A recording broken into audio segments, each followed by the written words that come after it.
तो नाज़रीन, अब मैं बात करूंगी पाकिस्तान के शहर कश्मीर की, जिस पर भारत गुज़िश्ता 7 दहाइयों से जुल्म सितम के पहाड़ तोड़ता आया है। इंडिया के प्राइम मिनिस्टर नरेंद्र मोदी साहब ने आर्टिकल 370 के वर्डिक्ट पर उर्दू में ट्वीट कर डाली है। प्राइम मिनिस्टर मोदी के ट्विटर हैंडल से उर्दू में ट्वीट की गई है पहली दफा।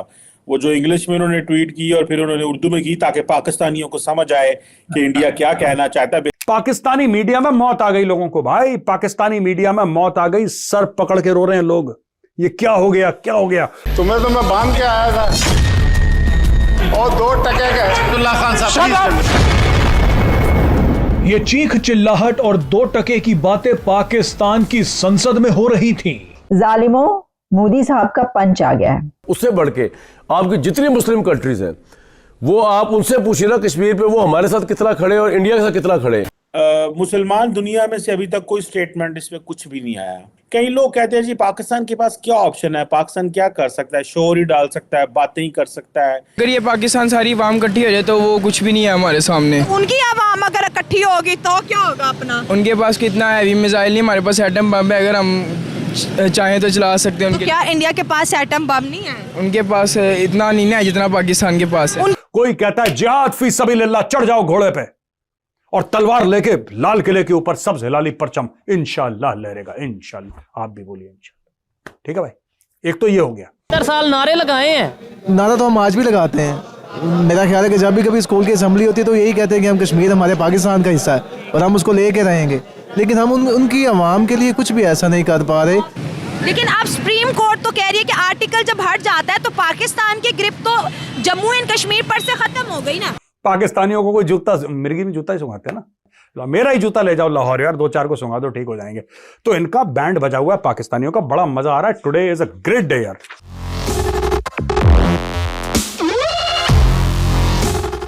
जय हिंद दोस्तों, जागो इंडिया में आपका स्वागत है।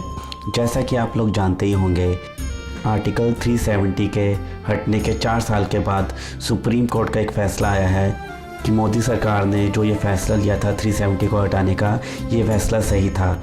इसके बाद पाकिस्तान में भूचाल आ गया है और वहाँ के पार्लियामेंट में जूते लाठी गालियाँ चल रही हैं और वो कह रहे हैं कि हम यूनाइटेड नेशंस में इस बात को लेकर जाएंगे कि कश्मीर पाकिस्तान का हिस्सा है, पाकिस्तान की शहरग है। और इसके बाद मोदी जी ने इस बारे में उर्दू में ट्वीट कर पाकिस्तान की आम जनता को भी समझा दिया है कि कश्मीर भारत का अटूट अंग है और रहेगा और पीओके भी भारत जल्दी ले लेगा। तो चलिए आइए दोस्तों, देखते हैं आज का वीडियो कि इस टॉपिक पर पाकिस्तानी मीडिया इस बारे में क्या कह रही है। और वीडियो शुरू करने से पहले आपसे रिक्वेस्ट है, अगर आप चैनल पर नए हैं तो चैनल को सब्सक्राइब करके बेल नोटिफिकेशन के बटन को ज़रूर दबाइए। तो चलिए दोस्तों, शुरू करते हैं आज का वीडियो।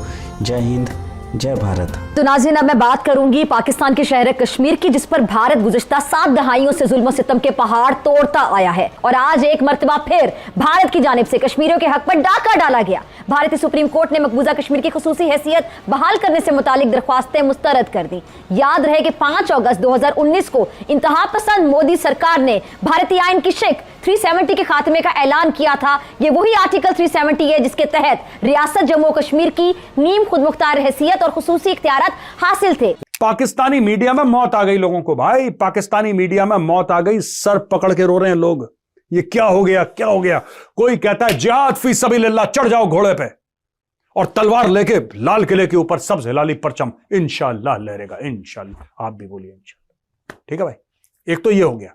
दूसरी चीज, लोग कह रहे हैं कि नहीं मोदी ये करता है, मोदी ये करता है, अब तो सारे मुसलमानों को भगा देगा।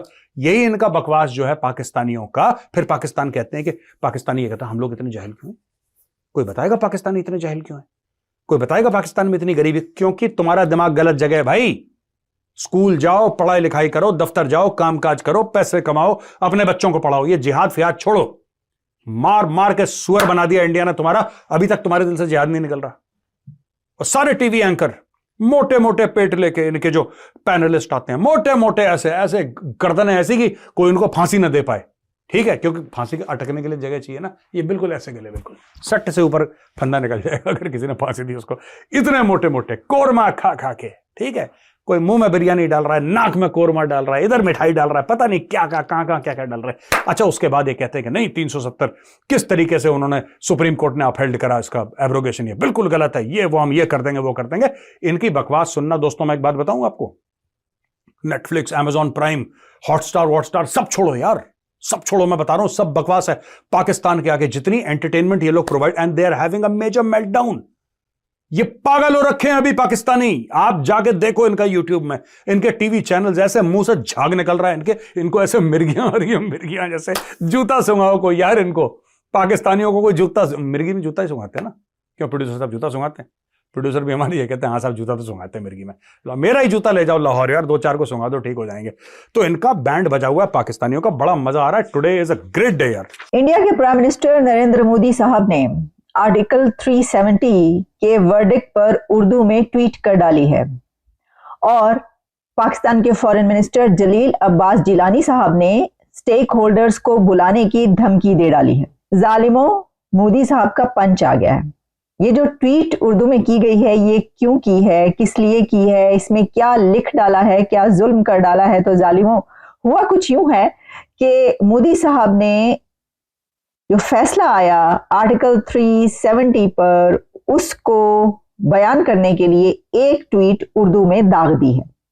अब ये उर्दू में ट्वीट दागने की देर थी, वहां पर एक हजूम इकट्ठा हो गया और उस ट्वीट के नीचे और फिर उसके ऊपर बहुत सी बातें निकली। वो कहते हैं ना कि बात निकलेगी तो दूर तलक जाएगी। बात इतनी दूर तलक गई कि फिर उसके बाद पाकिस्तान से ये गूंज सुनाई दी कि हम स्टेक होल्डर्स का इजलास बुला रहे हैं। अब ये धमकी कितनी बड़ी धमकी है जी? इससे क्या होगा? क्या सब मेज के नीचे छुप जाएंगे या फैसला वापस लिया जाएगा? इस पे भी बात करेंगे। लेकिन ये जो ट्वीट की गई मोदी साहब की तरफ से उर्दू में, तो इसके ऊपर जो बात की गई, क्योंकि पाकिस्तान की तरफ से इसके ऊपर फिर बहुत ज्यादा उसको सब ट्वीट किया गया, उसके ऊपर ट्वीट्स आना शुरू हो गई। किसी ने ये कहा कि ये पाकिस्तान को तंग करने के लिए किया है, ये लोगों को दिखाने के लिए, पाकिस्तानी को बताने के लिए कि भाई ये फैसला आया है। किसी ने ये कहा कि ये जो ट्वीट की है ये जगाने के लिए है कि देखो ये क्या हो गया है। और किसी ने ये कहा कि ये दरअसल मोदी साहब बात करना चाहते हैं पाकिस्तान से, इसलिए उन्होंने ये ट्वीट की है। तो भाई मेरा सवाल ये है कि बात करना चाहते हैं, अब पाकिस्तान आकर उन्होंने क्या करना है? चीमा साहब, इस पे जिस तरह आपने खुद फरमाया है कि इस वक्त दुनिया में मुख्तलिफ किस्म के रिएक्शन इसके ऊपर आ रहे हैं, लेकिन मैं समझता हूं कि 2019 से ये जब से इन्होंने स्टेप ये लिया था इस पे, कल जो कोर्ट के अंदर सारा हुआ है वहां पे कश्मीरी लीडर भी बैठे थे और उनका भी रिएक्शन आया है कि वो क्या कहते हैं इस पे। मैं बल्कि 3 लोगों की चीजें इस पे मैं ऐड करना चाहूंगा। एक तो सबसे पहले मैं बताना ये चाहूंगा कि जब ये 370 खत्म हुआ है उसके बाद 3 चीजें खत्म हुई थी वहां पे। कश्मीर का अपना कॉन्स्टिट्यूशन था वो खत्म हुआ, उनका अपना झंडा था वो खत्म हुआ, और क्रिमिनल कोड था उनका अपना, वो भी खत्म हो गया उसके बाद। और एक और सबसे बड़ी कंडीशन ये थी कि वहां पे कोई दूसरा बंदा जाके प्रॉपर्टी नहीं वहां खरीद सकता था, वो भी इसके साथ खत्म हो गया। और कल जो कोर्ट ने डिसीजन लिया है उसमें उन्होंने कहा है कि ये इनका वही स्टेटस है जो दूसरी स्टेटों का है। ये जो 370 था, it was a temporary situation और that has been terminated now और दे आर फाइन।